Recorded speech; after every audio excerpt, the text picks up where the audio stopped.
Now, let's get an update on the situation of Filipinos in the Middle East amid escalating tensions. We have David Sanchez, Middle East Officer for Bagong Alyansang Makabayan. Magandang umaga po sa inyo mula dito sa Pilipinas. Magandang umaga po sa inyong mga manonood. I guess, kumusta po muna yung sitwasyon po dyan ng ating mga kababayan sa Middle East? Sa buong Middle East in general, syempre, iba't iba yung klase ng tensyon. Pero generally ay talagang nangangamba kami dun sa aming kaligtasan. Pagkamat tuloy pa rin naman yung aming mga trabaho, pero mayat maya yung mga cellphone alerts at yung mga siren sa ibang mga bansa. Bukod po doon sa mga napabalita na nagpadala po ng kanilang kagustuhan na makabalik po dito, magpa-repatriate dito sa Pilipinas, meron po bang mga naidagdag na mga bilang ng mga Pilipino po natin sa inyo pong pagkakaalam na gusto na po ulit magpabalik dito sa atin? Sa ngayon, dahil nga hindi naman, hindi nagde-de-escalate ng situation, tingin namin talagang dadami pa yung mga kababayan natin na gusto talagang magpa-repatriate. So, ang problem kasi ay yung announcement kasi ng MWO at saka ng ating immigration. Marami kasi tayo mga kababayan na mayroong mga problema sa documentation nila. Kagaya noong mga dating tourist visa na may fines na dahil sa overstaying nila, may mga cases sa mga employer nila. Sila yung mga sila yung mga vulnerable pero hindi sila yung mga priority doon sa repatriation na dumadami na rin bilang nila. Mga ilan po yun? Would you know? Halimbawa dito pa lang sa UAE, doon sa hotline ng migrante Middle East, meron na kami nakakausap na 10 individual, 10 pa lamang ito. Malamang marami pa yung tumatawag sa ating embahada at saka dun sa MWO. Ang problem kasi, yung MWO mismo, yung kanilang mga hotlines at saka yung mga form nila sa repatriation, hindi siya talagang disseminate ng ating gobyerno para daw hindi hindi dumami. Ibig sabihin, dahil nga limited pa yung mga flights saka yung repatriation. Kasi yung migrante Middle East ay nakaupo noong isang araw sa online Zoom ng MWO o UAE na nandun din yung ating national government representatives.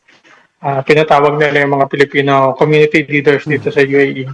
At isa doon sa sinasabi nila ay hindi pa nila pinopost, sa kanilang Facebook page o website nila dahil nga limited pa lang yung flight. So ito yung pinapangambahan namin kasi kahit naman wala pa itong gera, lagi nang sinasabi ng ating gobyerno na limited yung kanilang pondo, limited yung kanilang tao na mag-aasikaso para doon sa mga taong dadagsa sa ganitong mga request. Hindi po ba yan taliwas doon sa utos mismo ng Pangulo na kahit sino na merong problema na gusto magpa-repatriate ay dumulog sa ating mga embahada dyan?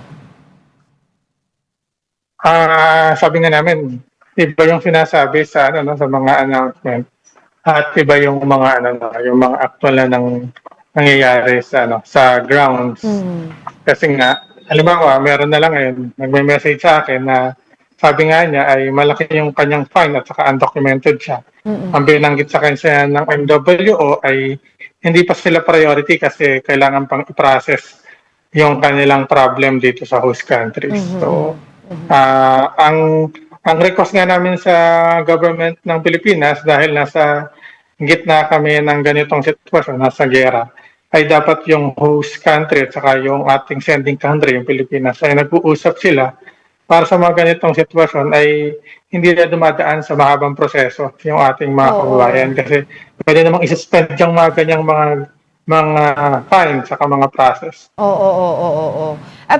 Yun din po, kasi sinasabi po ng mga taga-gobyerno natin, hindi ganun kadali na magpa-book ng flight mula dito sa mga areas na in conflict. Pero sabi po ng gobyerno natin ngayon, 2 flights daw po ang ina-arrange nila. Isa will be coming from Riyadh para doon sa mga kababayan natin sa manggagaling sa Saudi Arabia, Kuwait at Bahrain. At yung isang flight naman from Fujairah, no, sa UAE na manggagaling naman sa mga kapatid natin from Dubai. Meron na po ba tayong alam tungkol doon po sa inyong hanay? Meron na po bang nakakuha na po ng impormasyon dito para makasama po sila sa pag-uwi? Diyan sa amin ay halimbawa, dyan sa UAE, pinorward na namin yung mga forms nila kasi ang banggit nila ay kailangan talagang naiintindihan naman namin din yung sinasabi ng gobyerno na kailangan talagang tiyakin na mapupuno yung mga chartered flights na inaayos nila. So kami naman, yung kasi nakaupo yung mga community leaders namin sa UAE kahit sa Riyadh, nakikipag-coordinating kami para mag-mobilize talaga kasi ng mga tao kasi iba pa yung usapin na kung well disseminated by information kasi kahit sa grounds, hindi naman ganun ka-disseminated. Kahit yung iba ay nagtataka sila. Paano ba talaga magpaparipatriate? Halimbawa, paano ma-access yung binabanggit na 2 flights? Hindi naman fully informed yung mga tao. Okay. Dahil nga, limited lang yung sinasabihan nila ng mga community leaders sa bawat bansa. David, syempre, this si Diego po ito, David. Syempre, we're only aware kung ano nangyayari based on news reports. Pero ano ba talaga ang pakiramdam ng mga kababayan natin or how safe is it on the ground right now? Tuloy-tuloy ba ang missile strikes na nanggagaling sa Iran? Is it safe to go to and from work para at least maintindihan ng mga tao dito sa Pilipinas ang pinagdadaanan nyo? Opo, magandang tanong yan, sir. So dito sa UAE, tuloy-tuloy naman yung aming daily activities. Nakapasok sa trabaho, may public transportation pa rin.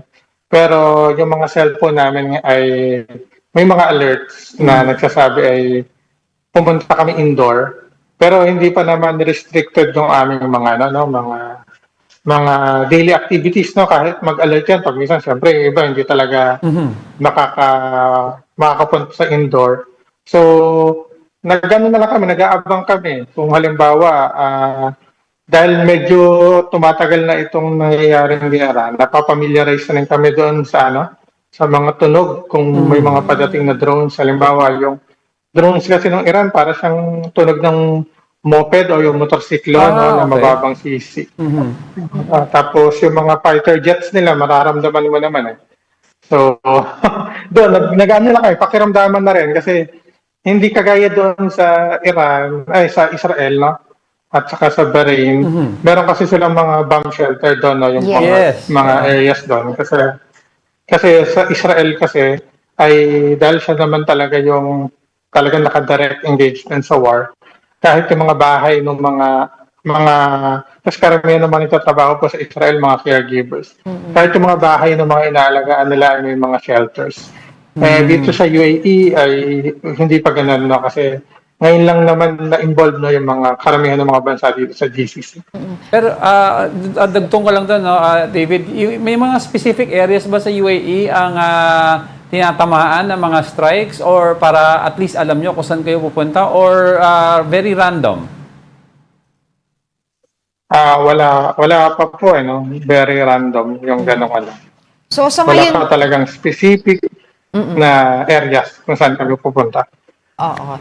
Okay, so para mas malinaw po sa ating mga kababayan at para mapaabot din po natin sa ating gobyerno sa ngayon, ay tuloy-tuloy lang po kayo sa inyong ginagawa pero syempre may kaakibat na pangamba. At ganun din po dahil hindi rin po malinaw para po sa inyo, maging sa iba pa po nating mga kababayan dyan sa UAE, yung instruction ng pamahalaan dahil para po sa inyo, na sinabi po nila na merong mga pagpigil dun sa mga pagpapauwi muna dahil wala pang flights.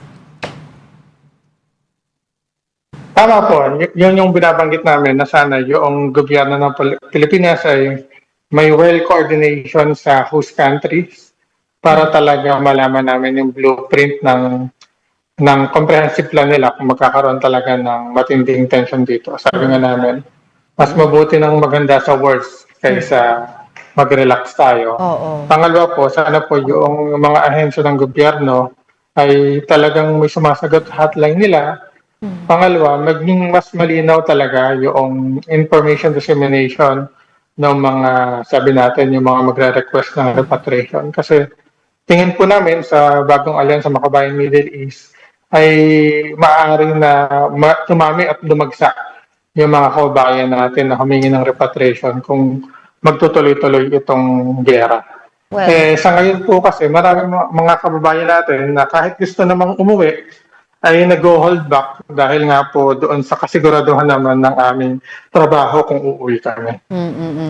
Okay, so definitely we will do our best para makarating po itong mensahe niyo po sa ating mga embahada para po mas mabigyan po kayo ng linaw, no? Doon po sa inyong mga dapat pa pang gawin kung doon po sa ating mga kababayan na gusto na pong umuwi dito sa atin. For the meantime, mag-iingat po kayo. And thank you for your time, David Sanchez, the Middle East Officer for Bagong Alyansang Makabayan.